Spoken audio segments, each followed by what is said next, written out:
வணக்கம் மக்களே. இன்றைக்கு அப்போஸ்தலர் 15ஆம் அதிகாரம் வசனங்கள் 1 முதல் 10 முடிய.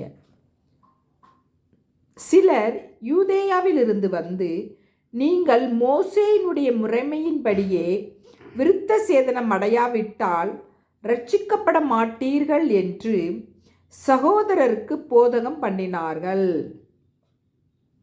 அதனாலே அவர்களுக்கும் பவுல் பர்னபா என்பவர்களுக்கும் மிகுந்த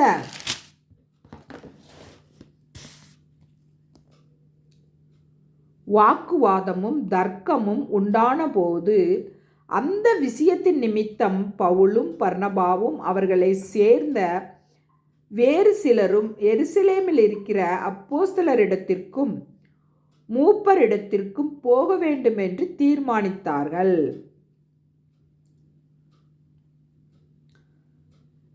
அந்தபடி அவர்கள் சபையாரால் வழிவிட்டு அனுப்பப்பட்டு பெனிக்கே சமாரியா நாடுகளின் வழியாய் போய் புறஜாதியார் மனம் திரும்பின செய்தியை அறிவித்து சகோதரர் எல்லாருக்கும் மிகுந்த சந்தோஷத்தை உண்டாக்கினார்கள்.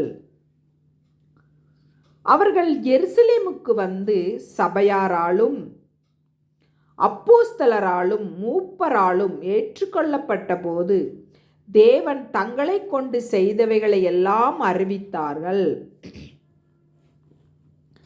அப்பொழுது பரிசேய சமயத்தாரில் விசுவாசிகளான சிலர் எழுந்து அவர்களை விருத்த சேதனம் பண்ணுகிறதும் மோசேயின் நியாயப்பிரமாணத்தை கை கொள்ளும்படி அவர்களுக்கு கற்பிக்கிறதும் அவசியம் என்றார்கள். அப்போஸ்தலரும் மூப்பரும் இந்த காரியத்தை குறித்து ஆலோசனை பண்ணும்படி கூடினார்கள். மிகுந்த தர்க்கம் உண்டான போது பேதுரு எழுந்து அவர்களை நோக்கி, சகோதரரே, நீங்கள் அறிந்திருக்கிறபடி புறஜாதியார் என்னுடைய வாயினாலே சுவிசேஷ வசனத்தை கேட்டு விசுவாசிக்கும்படி தேவன் அநேக நாட்களுக்கு முன்னே உங்களில் ஒருவனாகிய என்னை தெரிந்து கொண்டார்.